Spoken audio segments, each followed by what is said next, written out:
19वीं शताब्दी के मध्य में आयरलैंड ब्रिटिश शासन के अधीन था। उस समय आयरलैंड की अधिकांश गरीब जनता का मुख्य भोजन आलू था। छोटे किसानों के पास बहुत कम जमीन थी और वे लगभग पूरी तरह आलू की खेती पर निर्भर थे।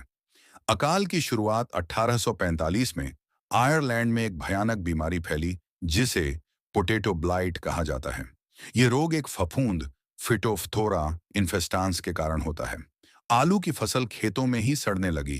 कुछ ही दिनों में पूरी फसल नष्ट हो जाती थी। यह बीमारी 1845 से 1849 तक बार बार फैलती रही। अकाल का मुख्य कारण, हालांकि आलू की बीमारी तत्काल कारण थी, लेकिन असली कारण सामाजिक और राजनीतिक थे। एक ही फसल पर निर्भरता, गरीब लोग केवल आलू पर निर्भर थे, कोई विकल्प नहीं था। ब्रिटिश नीतियां, आयरलैंड से गेहूं, मांस और दूध इंग्लैंड भेजा जाता रहा। लोग भूखे मर रहे थे, लेकिन भोजन का निर्यात बंद नहीं हुआ। जमींदारी व्यवस्था, जमीन अंग्रेज जमींदारों के पास थी। किसान किराया नहीं दे पाए तो उन्हें घरों से निकाल दिया गया। यह अकाल लगभग 7 वर्षों तक चला। परिणाम, लगभग 10 लाख लोग भूख और बीमारियों से मारे गए। लगभग 20 लाख लोग देश छोड़कर अमेरिका, कनाडा, ऑस्ट्रेलिया चले गए। आयरलैंड की जनसंख्या में भारी गिरावट आई। बीमारियां, टाइफस, हैजा, बुखार। ब्रिटिश सरकार की प्रतिक्रिया, ब्रिटिश सरकार की मदद बहुत धीमी और अपर्याप्त थी। मुक्त बाजार नीति के कारण अनाज वितरण पर रोक रही। राहत कार्य सीमित और असंगठित थे।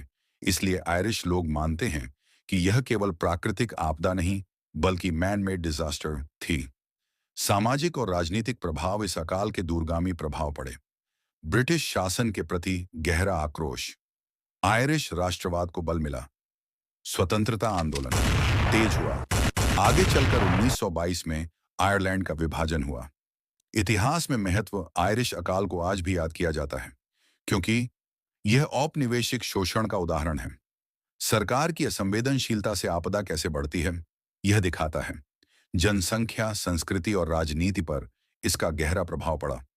आयरलैंड का महाअकाल केवल आलू की बीमारी नहीं था, यह गरीबी, गलत नीतियों और औपनिवेशिक शासन का परिणाम था। आज भी यह आयरिश इतिहास की सबसे दर्दनाक घटना मानी जाती है।